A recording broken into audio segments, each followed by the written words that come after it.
kita akan membahas tentang materi penyimpangan sosial. Disimak baik-baik ya. Yang pertama yaitu tentang pengertian penyimpangan sosial.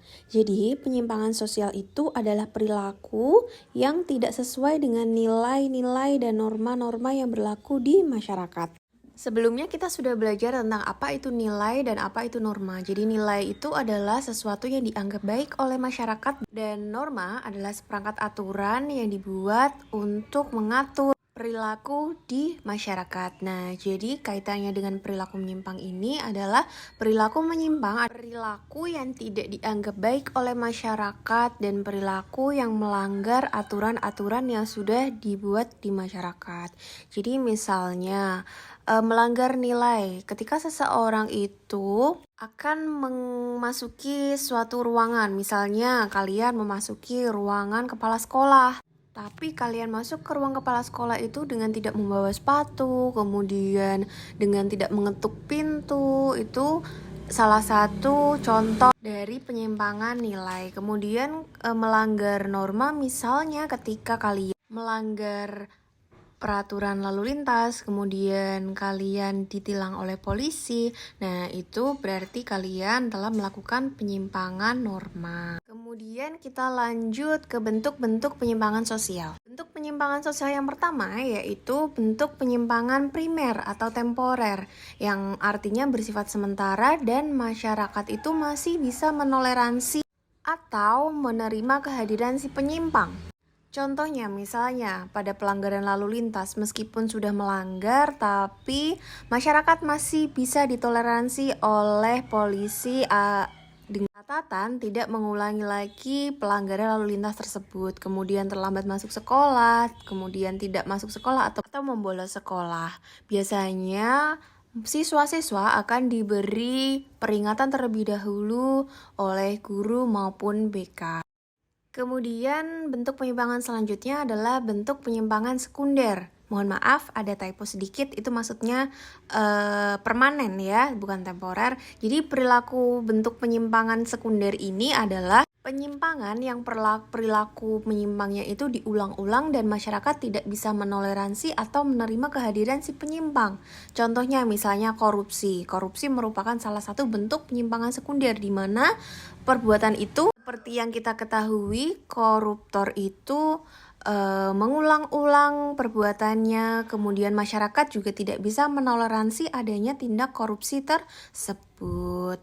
Kemudian bentuk penyimpangan selanjutnya adalah penyimpangan positif, yang artinya penyimpangan yang mengarah ke nilai-nilai sosial yang baik. Jadi, meskipun perilaku ini tidak sesuai dengan nilai yang ada di masyarakat, tapi perilaku ini tidak merugikan masyarakat sama sekali. Maka dari itu disebut sebagai penyimpangan positif. Contohnya misalnya, seorang laki-laki yang bekerja sebagai makeup artist. Apakah hal itu menyimpang?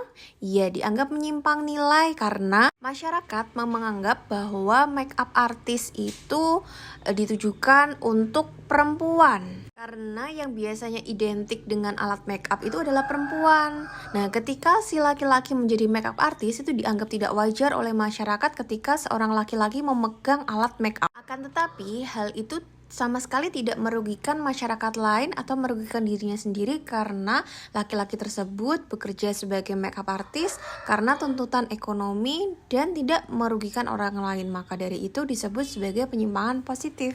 Lanjut ke bentuk penyimpangan selanjutnya. Ada penyimpangan negatif, yaitu penyimpangan yang mengarah ke nilai-nilai sosial yang dipandang rendah dan berakibat buruk. Contohnya pembunuhan, bullying, kemudian tindak kriminal lainnya seperti mencopet.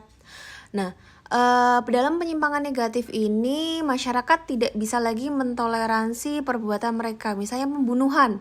Tidak ada toleransi terhadap pelaku pembunuhan, pelaku bullying, dan pelaku tindak kriminal kejahatan yang lainnya. Kemudian, bentuk penyimpangan selanjutnya adalah penyimpangan individu dan penyimpangan kelompok. Perbedaannya penyimpangan individu dan penyimpangan kelompok yaitu kalau penyimpangan individu itu dilakukan oleh satu orang, sedangkan penyimpangan kelompok dilakukan secara bersama-sama. Contoh penyimpangan individu adalah penyimpangan yang dilakukan sendirian, misalnya mencopet sendirian.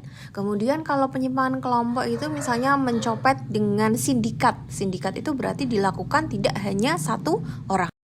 Sekarang kita masuk ke penyebab perilaku menyimpang. Kenapa sih perilaku menyimpang itu bisa terjadi? Nah, ada beberapa penyebab perilaku menyimpang, yaitu yang pertama adalah sosialisasi subkebudayaan yang menyimpang, kemudian sosialisasi tidak sempurna, penyerapan nilai dan norma dalam proses sosial yang tidak maksimal, kemudian adanya pemberian julukan atau labeling, kemudian adanya ketidaksesuaian antara harapan dan kondisi yang sebenarnya. Oke, terima kasih sudah menonton. Jangan lupa subscribe.